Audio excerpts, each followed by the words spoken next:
Hello. Today I decided to start a series of schematic reading, a series about how you can identify problems that are common or could appear in your electronic devices.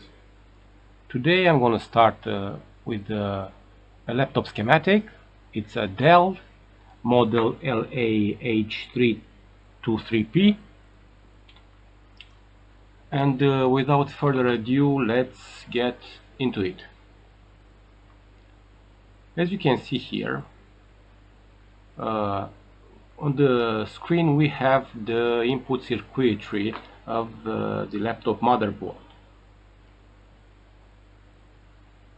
In this schematic there are a few components, not too many. Is the power connector, some ESD protection diodes, Schottky diode, some coils, some capacitors, and some resistors.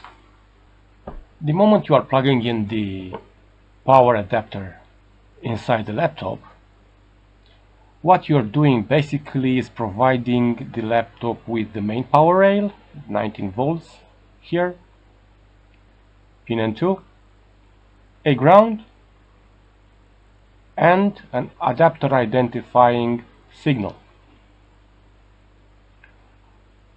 Let's talk first about the 19 volt power rail.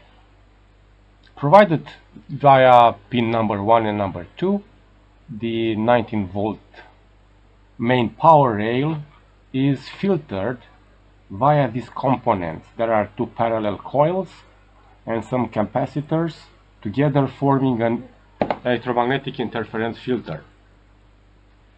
An electromagnetic interference filter has the purpose to remove any unwanted signal, disturbances, switching frequencies which are sent from the power adapter, created inside the power adapter, and sent via the cable to the laptop. This filter is doing that, is eliminating any frequencies. So basically at the output of this input circuitry, the 19 volt rail is going to be a clean DC voltage without any kind of parasitic frequencies and signals, yes. This 19 volt power rail has in the input circuit has only one protection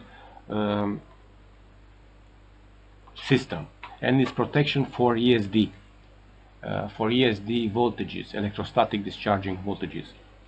If by mistake your body gets electrostatically charged and you touch the positive pin, one of these pin 1 or 2, that electrostatic voltages, who can vary hundreds of volts, and that could damage the semiconductors, that voltage is clamped via this double diode to the ground, protecting anything that happens, any circuit that lives beyond this point. Now let's talk a little bit about the other signals which are present here. Let's talk about the ADP signal. At pin number 6 on the power adapter, the motherboard is receiving a very interesting signal that allows the Super I/O to know what kind of power adapter you plugged to your laptop, if it's original, what power value it can deliver, stuff like that. This ADP signal, this rail, is connected at this point here, and via a voltage divider created by these two resistors is sent straight away to one of the Super I/O pins. From this point here to the Super I/O there is no protection element. All the protection for this voltage rail is provided here. So it's going to be the same on electrostatic protection, and it's going to be a reverse polarity protection provided by this diode. As I said, after the protection, the ADP signal is sent via voltage divider. This circuitry, these two resistors, there are two resistors. One is connected to the ground, one is to the power rail, and one goes to the Super I/O here. Yeah, this is a voltage divider. Because these two resistors are equal, yeah, here you're gonna have half the voltage you put here, you put at the input. So basically at this point here is gonna be half the value of the voltage present here. If you have here 3 volts, here you're gonna have 1.5 volts. If you have 5 volts, it's gonna be here 2.5, and so on. Also, as you can see, there are two other voltage rails which are present here. I'm talking about charge underscore LED and AC in underscore LED. These are not provided by via the power adapter. These rails are voltage rails that comes from the Super I/O. As you can see here, this is the Super I/O. Yeah, it's signals from the Super I/O. Here is going to be Super, and this Super I/O is sending these voltages here via a voltage divider, a resistor, yeah, a voltage divider, and they come from here to the power connector, power plug. Yes. So what happens inside this power connector? There are some LEDs which are lightening in a specific condition. When you plug the adapter and when the battery is charging, you know, the lights near your power plug. And these are sent by the Super I/O. Now let's talk about what can go wrong here. There are not many parts who can get damaged here. But if something is going wrong in the input circuitry, very bad things can happen with your computer. The worst case scenario is your Super I/O to get completely dead. As I said to you, if these protection methods from here and here are failed to secure the board, your Super I/O is going to get a very bad current or over voltage and it's going to die.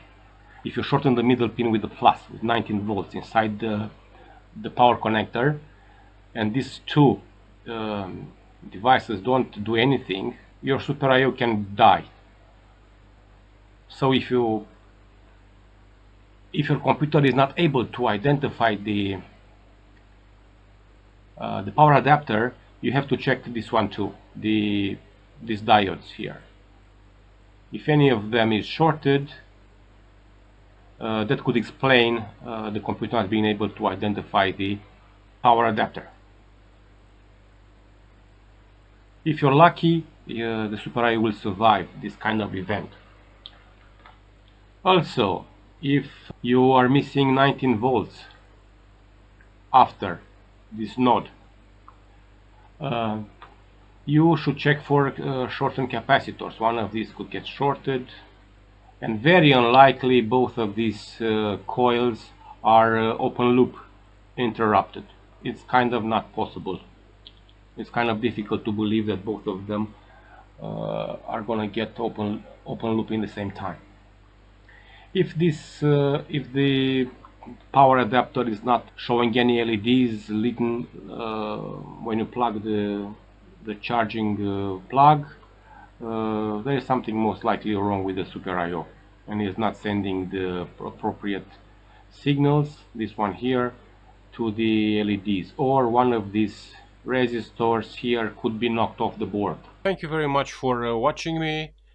Please like and subscribe, and see you next time.